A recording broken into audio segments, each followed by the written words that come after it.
Historical Pakistan کی عوام کے مینڈیٹ پہ ڈاکہ مارا گیا تھا. ہسٹوریکل طور پر آر ٹی ایس کو بٹھا کے ایک من پسند نتائج لے کر عمران خان کو اس ملک کے اوپر تھوپا گیا تھا, اور اس نے ایمانداری کا ایک ماسک پہنا ہوا تھا اس شخص نے کہ جی میں ایماندار آدمی ہوں. اس ایماندار شخص نے صرف 1 ارب روپے 3.5 سال میں, ٹوٹل 98 کروڑ روپے کی رقم ہے, 1 ارب روپے عمران خان نے صرف بنی گالا سے پرائم منسٹر ہاؤس اور پرائم منسٹر ہاؤس سے بنی گالا تک کے ہیلی کاپٹر کی مد میں خرچ کیے. صرف 1 ارب روپے صرف 3.5 سال میں, جو کہ ایک ایماندار شخص تھا جس سے آ کے کیا بولا, میں بھینسیں بیچ رہا ہوں پرائم منسٹر ہاؤس کی, میں گاڑیاں آکشن کر رہا ہوں. تم بھینسیں بیچ رہے تھے اور تم 1 ارب روپے سے تم نے ہیلی کاپٹر میں لگا دیے. اس سے بڑا تمہارے منہ پہ کیا ماس ہوگا جو ایمانداری کی تم بات کرتے ہو. پھر اس شخص نے کیا کیا, پھر اس شخص نے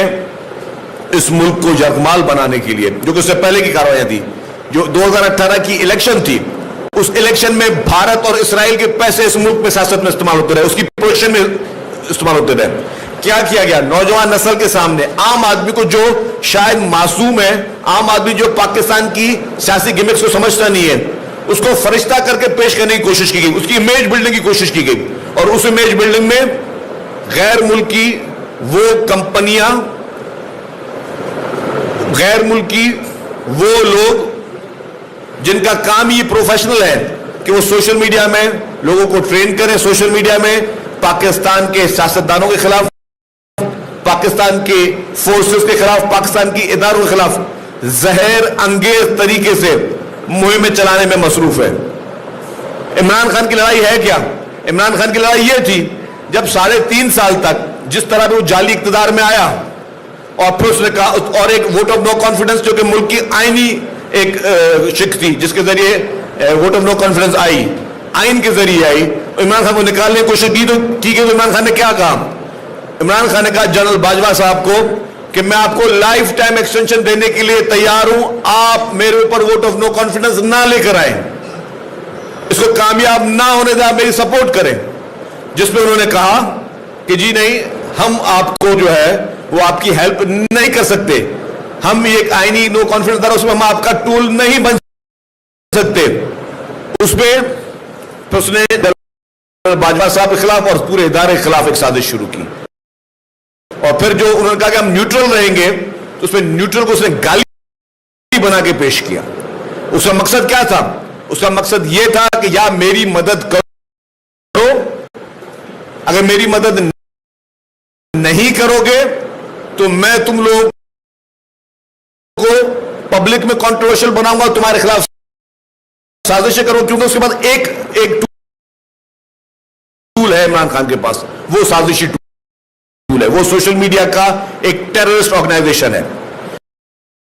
پی ٹی آئی اس وقت سوشل میڈیا کی پاکستان کی ٹیررسٹ آرگنائزیشن ہے, جس کو چاہے اس کے خلاف ٹرولنگ کرے, لوگوں کی فیملیز پہ انہوں نے حملے کیے, لوگوں کی پرسنل لائف پہ حملے کیے, انہوں نے ہمارے جو ہے پولیٹیشنز کے پرسنل لائف پہ حملے کیے, انہوں نے ہمارے جو اسٹیبلشمنٹ کے